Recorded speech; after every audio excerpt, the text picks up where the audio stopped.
All right, Stephen, I need you to weigh in on this. So we were talking about colonialism and how, it's all white supremacy and competency is white supremacy. So a while ago, I remember Tim Pool talking about how someone was seriously trying to make the argument that time is colonial and colonial thinking. Yep. Now, I Googled that and my university just came out with something. Oh, yeah. If you pull this screen up, Rami, the University of Technology, Sydney, which I went to, challenging colonial concepts of time. I haven't read this.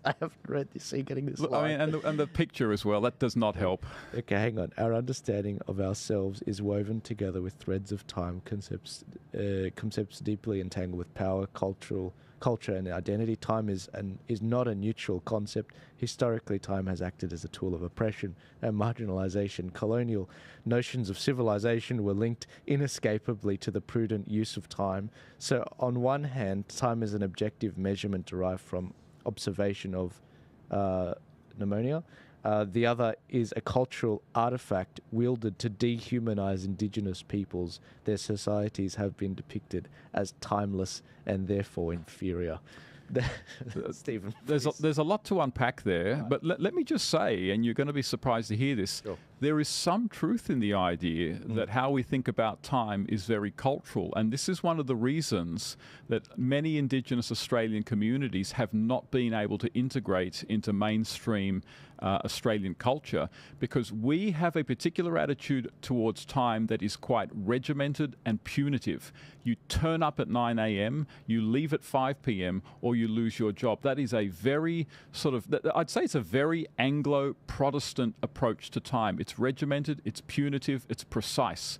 Indigenous culture has no such relationship with time at all. Things are not regimented, they are not punitive, and that is why it's often the case that they have trouble with school, they have trouble with work, because our whole economy is based on a particular attitude to time.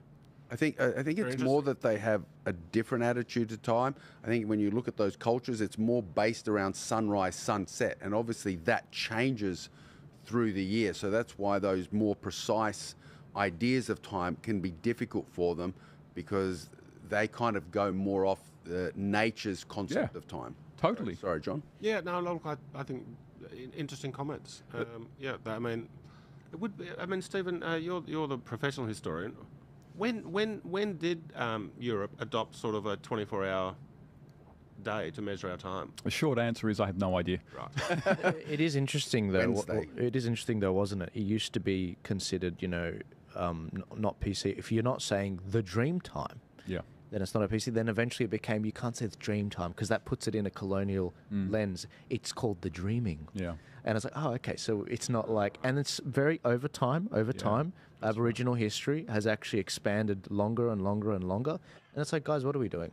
Well, here's the thing where it actually becomes very, very detrimental to Indigenous Australians, because a lot of people will say, no, you can't expect them to operate the way we do in terms of time, because that is oppressing them, that is forcing our culture onto theirs. But the thing is, our conception of time has led to an economy and a lifestyle that is healthy, well-educated, knowledge, employment, and that's the only way to do it. You cannot do it with their conception of time. And so the problem with so many of the leftists when it comes to Indigenous Australians, they want to keep a lot of Indigenous culture but enjoy a lifestyle that is incompatible with that culture. Yeah, it's weird, isn't it? And again, guys, we've got obviously, I'm not aware of anyone else being Aboriginal here. I am actually doing an Aboriginal panel very soon on this particular topic with Alec Dumaji, who we've had before, and a number of others. But it's not that. It's that we've sensed that there's something untoward being done, that the destruction of Western civilization and the things that have made Australia prosper and increase the length of living and quality of life is somehow evil, and that my culture should be therefore not worth anything. That's where I have a problem. And on top of that, those people that feign these actual, they bring up these arguments, it's often not in the spirit of trying to improve the rural Aboriginals. It's actually just to elevate those that are already doing very well for themselves even better, going from the hundreds of thousands of dollars to possibly millions of dollars. That's where I have the problem.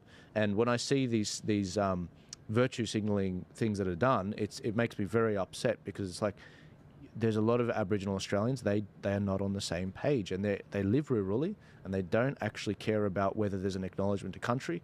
They just want to be treated with respect and equally. That's literally it. And I think one of the attacks on time as well is to discredit the value of experience and wisdom, because experience and wisdom comes with time. That's the reality. The longer we live, the more experience we have, the more wisdom we gain, which is very different to knowledge. Knowledge is important. We must build knowledge, but even knowledge increases over time, and that collection of knowledge changes due to our wisdom as we grow older, which is created through experience. And that's something that's really corroding the West right now, because how often do you ever hear people talking about wisdom? Now, what university did you last see that had in its motto wisdom? They don't. The word that people use nowadays is smart. And you're quite right. I mean, people can be very smart very young, but it doesn't make them wise. And what we need is not just people who are smart, who can do the math so they can build bridges, but we need people who are wise. And that is something that we're increasingly lacking in the West. Yeah. And they attach smart to the word education.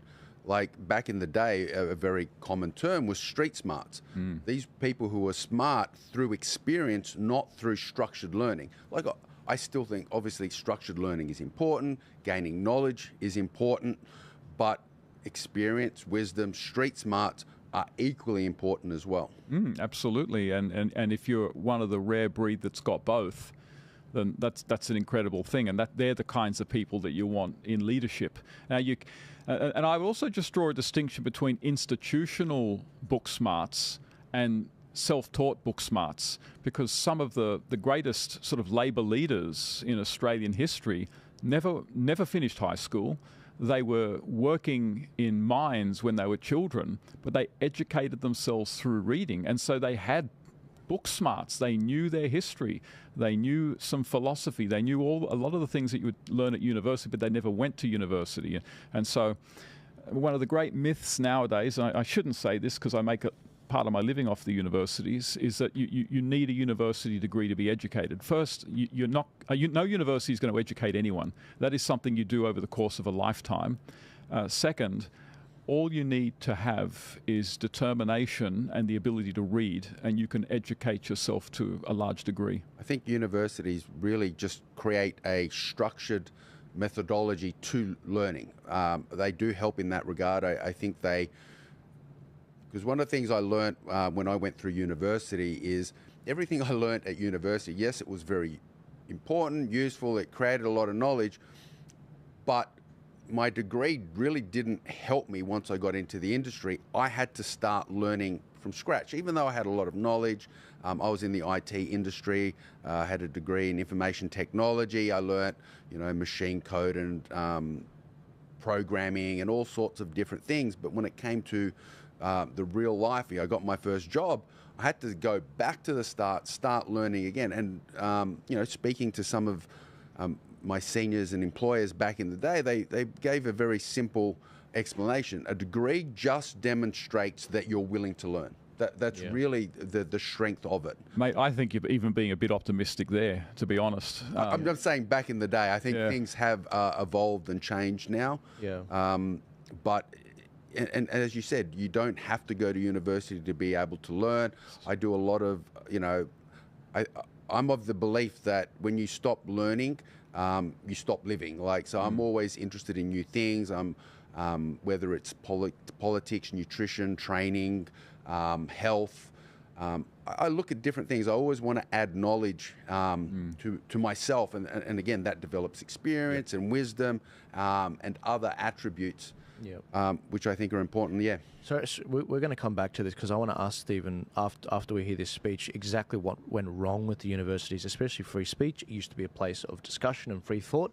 But I'm being told that Donald Trump is going to come up very soon. Currently, the son of Billy Graham, I forgot his name, is actually speaking right now. Definitely not Billy Graham. But yeah, definitely not Billy Graham. Billy Graham's passed, but his son's talking.